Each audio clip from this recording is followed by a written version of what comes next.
My name is Tommy George, and I'd like to thank you for the opportunity to speak before you this evening. I stand here as a small business owner in Charlotte, but also as a person committed to living a life of compassion, believing in the goodness of each and every one of us.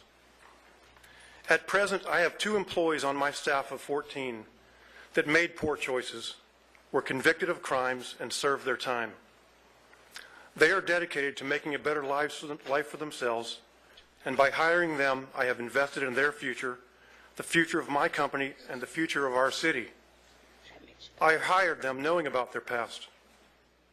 I know that I'm far from alone in my commitment to offering a second chance to those less fortunate.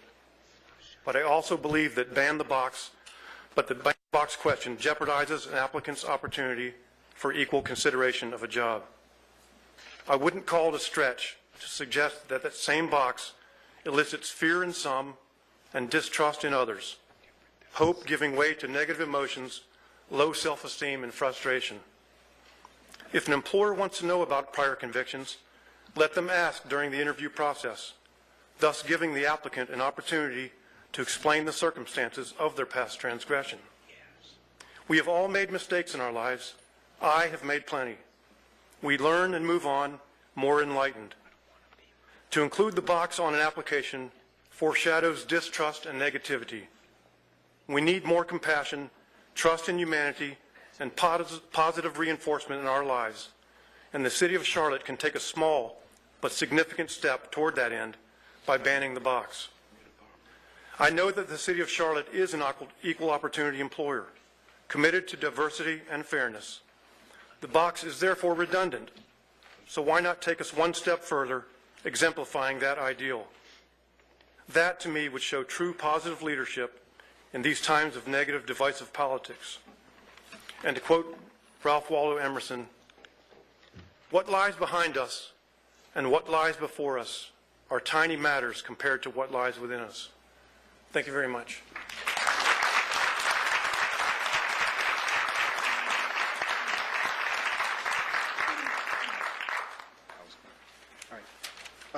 Welcome.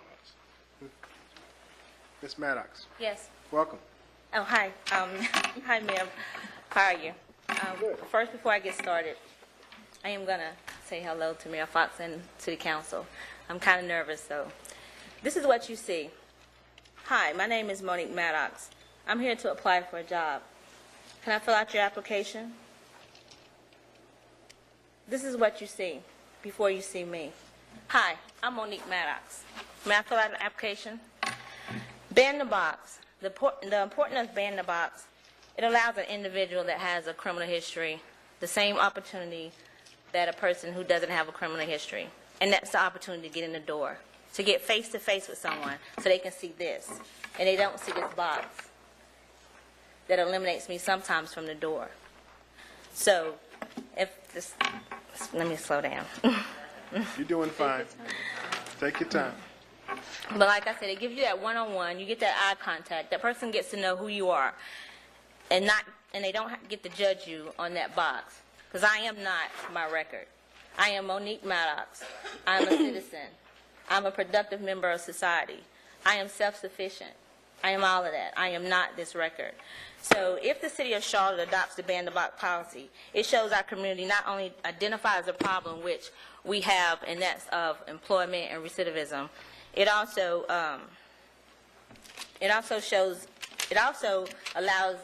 let us know that the city understands the problem, and they're wanting to take a step to move further away from the problem and implement a program such as Ban the Box that would allow individuals such as myself and many others who have made wrong choices in our lives but are trying to go a different path. But what it does, and if the City of Charlotte would take the lead on this policy, and that is the Ban the Box policy, to give a deserving person an opportunity to a second chance. Thank you.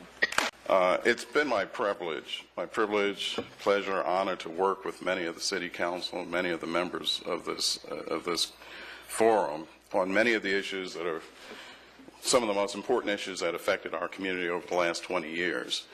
I come this evening as a professional who's worked for 32 years with a population that's included folks referred to as inmates, ex-offenders, felons.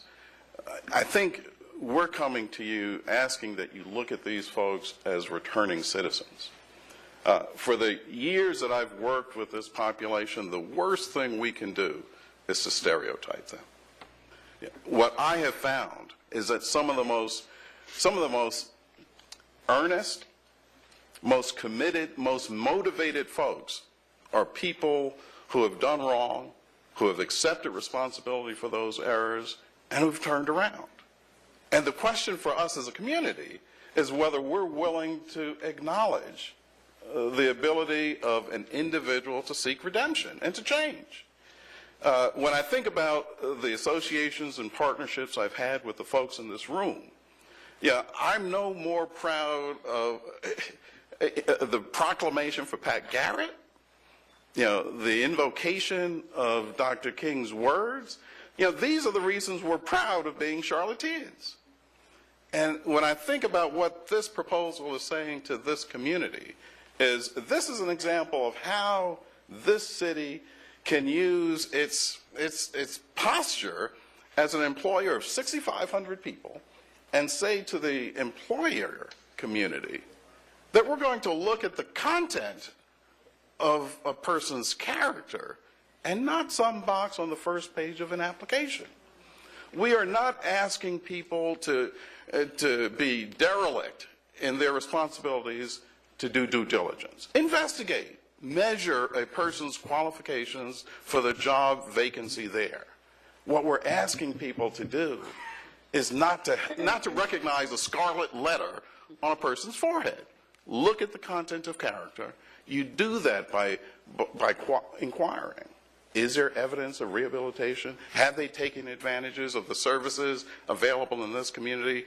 And I mentioned this quickly. MORN, Mecklenburg Opportunities for Reentry Network. Those are folks in this community that are working to give skills, give motivation, give assistance to people making this change. And it would be the height of cynicism not to let that change take effect, not to give those folks the opportunities to demonstrate real change. And I thank you. This is, in fact, a response to national and state policies that are not of your making, mass incarceration. But when we think of Dr. King's words, mass incarceration has a real impact on this community. The way to correct some of that ill is to ban the box. Thank you.